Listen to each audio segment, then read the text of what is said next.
दत्तात्रेयाय नमः। ॐ ऐं ह्रीं श्रीं ललितांबिकायै नमः।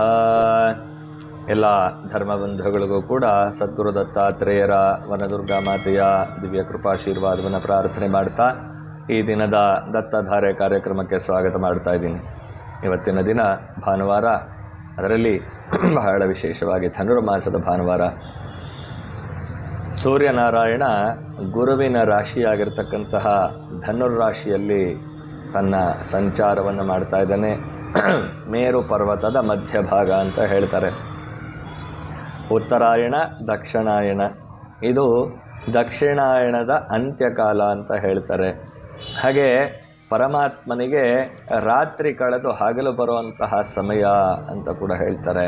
ಆ ರಾತ್ರಿ ಕಳೆದು ಈಗ ಬೆಳಗಿನ ಜಾವ 2:30-3 ಗಂಟೆ ನಾವು ಏನು ನೋಡ್ತೀವಿ ಆ ಸಮಯವಾಗಿದೆ. ಈ ಸಂದರ್ಭ ಧನುರ್ಮಾಸದಲ್ಲಿ ಸೂರ್ಯನಾರಾಯಣ ತನ್ನ ಸಂಚಾರವನ್ನು ಮಾಡ್ತಾ ಇರುವಂತಹ ಸಂದರ್ಭ. ಸಂಕಷ್ಟಗಳ ನಿವಾರಣೆ ಆಗಬೇಕು, ಎಲ್ಲ ರೀತಿಯಾದ ಬಾಧೆಗಳು ನಿವಾರಣೆ ಆಗಬೇಕು ಅಂತಂದರೆ ಈ ಒಂದು ಧನುರ್ಮಾಸ ಇನ್ನು ಒಂದು ಭಾನುವಾರ ಕೂಡ ಬರುತ್ತೆ. ಇವತ್ತಿನಿಂದ ಪ್ರಾರಂಭ ಮಾಡಿಕೊಳ್ಳಿ. ಪ್ರಾತಃ ಕಾಲ ಏನಕ್ಕೆ ಸೂರ್ಯೋದಯಕ್ಕೆ ಮುಂಚೆ ಪೂಜೆಯನ್ನು ಮಾಡ್ತಾರೆ ಅಂತಂದರೆ, ಶ್ರೀಮನ್ನಾರಾಯಣನಿಗೆ ಇದು ಬ್ರಾಹ್ಮಿ ಮುಹೂರ್ತ ಸಮಯ. ಋಷಿಮುನಿಗಳೆಲ್ಲರೂ ಕೂಡ ಪೂಜೆಯನ್ನು ಮಾಡುವಂತಹ ಸಮಯ. ಅದಕ್ಕಾಗಿ ಈ ಮಾಸದಲ್ಲಿ ಸೂರ್ಯೋದಯಕ್ಕೆ ಮುಂಚಿತವಾಗಿ ಪೂಜೆಯನ್ನು ಸಲ್ಲಿಸಿದ್ರೆ, ಅದರಲ್ಲಿ ವಿಷ್ಣು ಆರಾಧನೆಗಳನ್ನು ಮಾಡಿದ್ರೆ ಬಹಳ ವಿಶೇಷವಾದ ಫಲ ಸಿಗುತ್ತೆ ಅಂತ ಹಿರಿಯರು ಹೇಳ್ತಾರೆ. ಹಾಗೆ ಇವತ್ತಿನ ಈ ಸಂದರ್ಭದಲ್ಲಿ ನಾನು ಹೇಳೋದು, ಇವತ್ತು ಆಗಲೇ ಸೂರ್ಯೋದಯ ಆಗೋಗಿದೆ, ಆದರೂ ಪರವಾಗಿಲ್ಲ, ಇವತ್ತಿನಿಂದ ಪ್ರಾರಂಭ ಮಾಡಿಕೊಳ್ಳಿ. ಪ್ರಾತಃ ಕಾಲದಲ್ಲಿ ಎದ್ದು ಸೂರ್ಯೋದಯಕ್ಕೆ ಸರಿಯಾಗಿ ಸೂರ್ಯನಿಗೆ 12 ನಮಸ್ಕಾರವನ್ನು ಮಾಡುವಂತಹದ್ದು. ಆದಿತ್ಯ ಹೃದಯಂ ಪುಣ್ಯಂ ಸರ್ವಶತ್ರು ವಿನಾಶನಂ ಜಯಾವಹಂ ಜಪೇ ನಿತ್ಯಂ ಅಕ್ಷಯಂ ಪರಮಂ ಶುಭಂ ಅಂತ ಹೇಳ್ತಾರೆ. ನಿಮಗೆ ಓಂ ನಮೋ ನಾರಾಯಣಾಯ ಅಂತ ಬರುತ್ತಾ, ಓಂ ರವಯೇ ನಮಃ ಅಂತ ಬರುತ್ತಾ, ಅಥವಾ ಶ್ರೀ ಸೂರ್ಯನಾರಾಯಣ ಅಂತ ಬರುತ್ತಾ, ಏನೋ ಒಂದು ನಾರಾಯಣನ ಜಪವನ್ನು ಮಾಡಿ.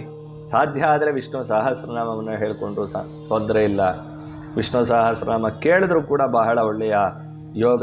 ಸೂರ್ಯೋದಯಕ್ಕೆ ಮುಂಚಿತವಾಗಿ ಇನ್ನು ಉಳಿದಿರುವಂತಹ 9 ದಿನ ಇವತ್ತು ಸೇರಿದ್ರೆ 9ನೇ ದಿನಕ್ಕೆ ಅಮಾವಾಸ್ಯೆ. ಅದಾದ ನಂತರ ಪುಷ್ಯ ಮಾಸದ ಧನುರ್ಮಾಸ ಬರುತ್ತೆ.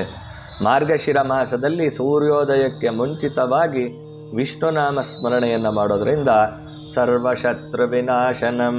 ಶತ್ರುಗಳು ಅಂತಂದರೆ ಹೊರಗಡೆ ಇರುವಂತಹ ನನಗೆ ಕೇಡು ಬಯಸ್ತಾ ಇದ್ದಾನೆ, ನನಗೆ ಅದು ಮಾಡ್ತಾ ಇದ್ದಾನೆ ಅನ್ನೋರೇ ಶತ್ರುಗಳಲ್ಲ, ನಮ್ಮ ಒಳಗಡೆ ಇರುವಂತಹ ಶತ್ರುಗಳು.